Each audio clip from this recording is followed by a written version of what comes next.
All right. So this is an example of one solution. Why? Because this line and this line intersect at this location.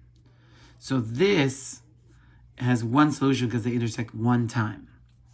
And what is the solution? The solution is 2, 0. So this has one solution because they hit one time. And that one time is at 2, 0. Now this one, these two lines are parallel, which means they'll never intersect, which means they have no solution. Then here, this is actually two lines, but they're right on top of each other, which means they're always touching, so they have infinite solutions. Now, here we have y equals 2x plus 5 and 3x plus 2y equals 17. So we're going to use the substitution method to solve this. Now, the substitution method means I'm substituting y, so replacing y with 2x plus 5. So where you see the y, I'm going to replace it with 2x plus 5. So this is going to be 3x plus 2. Now instead of y, I'm going to write 2x plus 5. So 2x plus 5 equals 17. Now I'm going to do the distributive property because I have two of these, so I want the parentheses gone so I can combine like terms. So 3x just comes down. Then a positive 2 times 2x is going to be a positive 4x. A positive 2 times a positive 5, that's going to be positive 10. And that's going to equal 17. Then 3x plus 4x, I'm going to combine like terms, and this is going to make 7x. This is going to come down and make 10, and this is going to make 17. Now we have a two-step equation. I'm going to get rid of the 10 first by subtracting 10 on both sides. So minus 10, minus 10. I'm left with a 7x on this side and a 7 on the other. Divide by 7 on both sides, I get x equals 1. Okay? Divided by 7, divided by 7, 7 divided by 7 is 1. All right, now I'm going to solve for y. Let's see how I'm going to solve for y. So I'm going to plug in x equals 1 into this equation. So y equals 2 times 1 plus 5. I plugged 1 because x is 1 into this equation here. Okay, so right now I know this.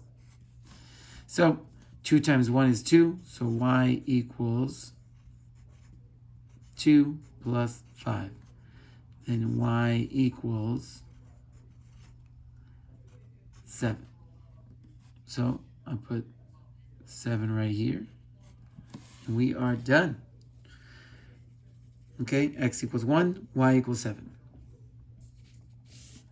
Okay, so now I am going to do this next one right here. So I am now going to solve using elimination method, but it's already been set up for me.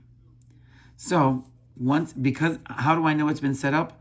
8 and negative 8 right on top of each other are opposites. If there's ever one of these letters that has the opposite above each other, you know the problem has already been set up. So I'm going to combine like terms straight up and down. So 8x and a minus 8x cancel out and make 0. Then you have a 2y minus a 3y. So that's going to give me negative 1y, which is really just negative y. And then 18 minus 19, that's going to give me negative 1. So I'm going to divide by negative 1, divide by negative 1, y equals 1. All right. Now we're going to solve for x. So y equals 1. So I'm going to solve for x by plugging y into the equation. So 8x plus 2 times 1 equals 18. So this is going to be 8x plus 2 equals 18. I'm going to get rid of the 2. 8x equals 16. Divide by 8. Divide by 8. X equals 2. So where do these two lines intersect? At 2, 1. All right, now we're going to solve the last one. Now this is also elimination method, but it has not been set up yet. So this is a -6 and that's a 3. I have to use multiplication to make these numbers opposites. So if I had to multiply this one, I'd have to make it smaller. That's going to be tougher. I can make this 3 into a 6 by multiplying by 2.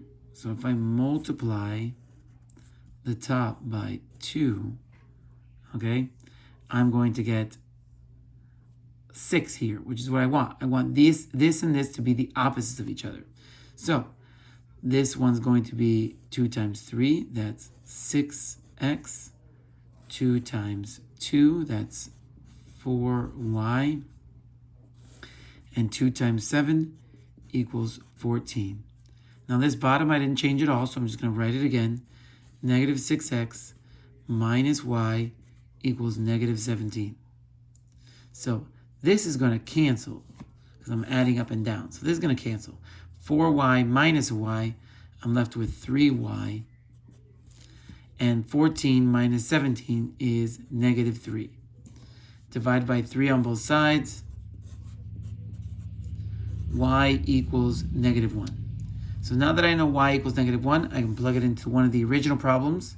I'm going to plug it into this one. So -6x minus -1 equals -17. So it's -6x plus 1, because a negative and a negative make a positive, equals -17. Minus 1, minus 1. -6x equals -18. Divided by -6, divided by -6, x equals 3. So where does this line and this line intersect? They intersect at 3, -1. And that's it.